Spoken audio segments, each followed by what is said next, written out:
प्यारे बच्चों, कैसे हैं आप सब? आशा करती हूँ आप सब अच्छे होंगे, स्वस्थ होंगे। स्वागत है आपका इस कक्षा में। आइए आज हम पढ़ते हैं हिंदी का पाठ 10, मित्रता का महत्व।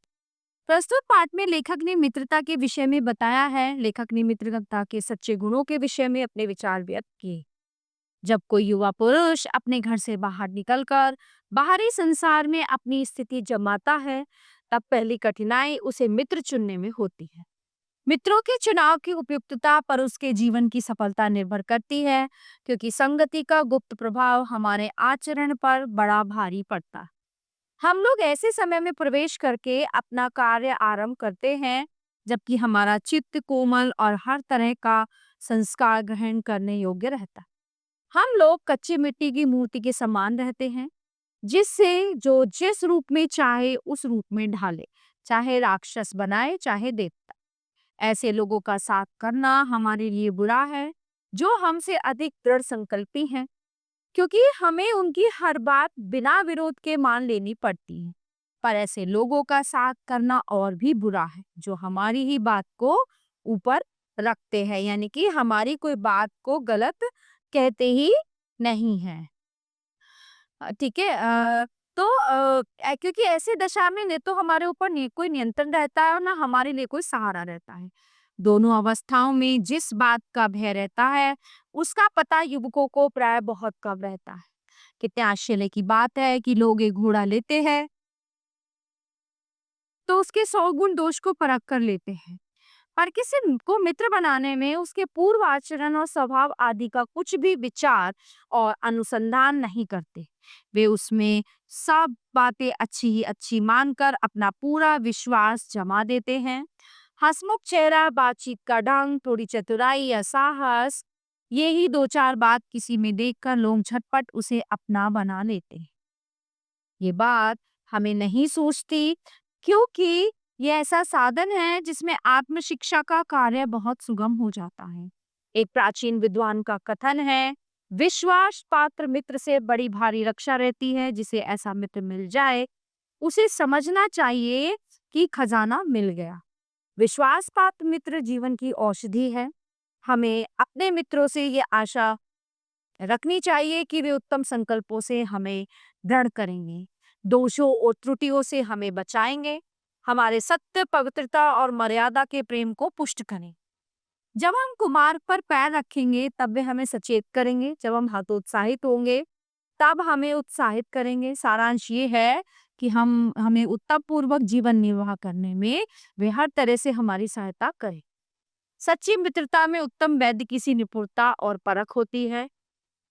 अच्छी से अच्छी माता का सा धैर्य और कोमलता होती है। ऐसी ही मित्रता करने का प्रयत्न प्रत्येक व्यक्ति को करना चाहिए। छात्रावस्था में मित्रता की धुन सवार रहती है। मित्रता हृदय से उमड़ी रहती है। ठीक है। सहपाठी की मित्रता इस उक्ति में हृदय के कितने भारी उथल फुथल का भाव भरा हुआ है, किंतु जिस प्रकार युवा पुरुष की मित्रता स्कूल के बालक की मित्रता से अधिक दृढ़, शांत और गंभीर होती है, उसी प्रकार हमारे युवावस्था के मित्र बाल्यावस्था के मित्रों से कई बातों में भिन्न होते हैं। मित्र केवल उसे नहीं कहते जिसके गुणों की तो हम प्रशंसा करें, पर जिससे हम स्नेह न कर सके, जिससे अपने छोटे छोटे काम भी हम निकालते जाएं, पर भीतर ही भीतर घृणा करते रहें। मित्र सच्चे पथ प्रदर्शक के समान होना चाहिए, जिस पर हम पूरा विश्वास कर सके। मित्र भाई के समान होना चाहिए, जिसे हम अपना प्रीति पात्र बना सके। हमारे और हमारे मित्र के बीच सच्ची सहानुभूति होनी चाहिए। ऐसी सहानुभूति जिससे एक के हानि लाभ को दूसरा अपना हानि लाभ समझे। मित्रता के लिए आवश्यक नहीं है कि दो मित्र एक ही प्रकार का कार्य करते हों या एक ही रुचि के हों। दो भिन्न प्रकृति के मनुष्यों में बराबर प्रीति और मित्रता रहती। राम धीर और शांत प्रकृति के थे। लक्ष्मण उग्र और उद्धत स्वभाव के थे, पर दोनों भाइयों में अत्यंत प्रगाढ़ स्नेह था। उन दोनों की मित्रता खूब निभी।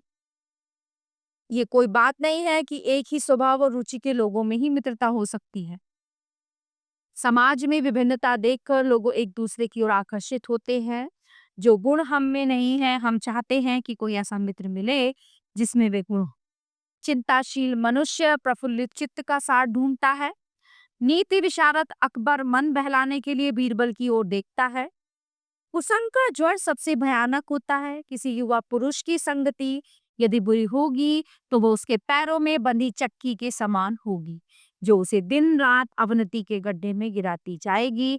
और यदि अच्छी होगी तो सहारा देने वाली बहू के बाहों के समान होगी, जो निरंतर उन्नति की ओर ले जाएगी।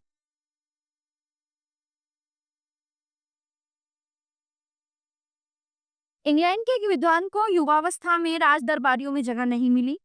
इसके लिए जिंदगी भर वो अपने भाग्य को सराहता रहा। बहुत से लोग तो इसे अपना बड़ा भारी दुर्भाग्य समझते, पर वो अच्छी तरह जानता था कि वहां एक बुरे लोगों की संगति में पड़ता, जो उसकी आध्यात्मिक उन्नति में बाधक हो। बहुत से लोग ऐसे होते हैं जिनके घड़ी भर के साथ से भी बुद्धि भ्रष्ट हो जाती है, क्योंकि उनके ही बीच में ऐसी ऐसी बातें कही जाती हैं जो कानों में नहीं पड़नी चाहिए। चित्त पर ऐसे प्रभाव पड़ते हैं जिनसे उसकी पवित्रता का नाश होता है। बुराई अटल भाव धारण करके बैठती है। बुरी बातें हमारी धारणा में बहुत दिनों तक टिकती हैं। इस बात को प्राय सभी लोग जानते हैं कि भद्दे व फूहड़ गीत जितनी जल्दी ध्यान पर चढ़ते हैं, उतनी जल्दी कोई गंभीर या अच्छी बात नहीं। सावधान रहो, ऐसा न हो कि पहले पहल तुम अपवित्र विचारों को सामान्य बात समझो और सोचो कि एक बार ऐसा हुआ फिर ऐसा ना होगा, अथवा तुम्हारे चरित्र बल का एक ऐसा प्रभाव पड़ेगा कि बुरी बातें कहने वाले आगे चलकर अपने आप सुधर जाएंगे। नहीं, ऐसा नहीं होगा।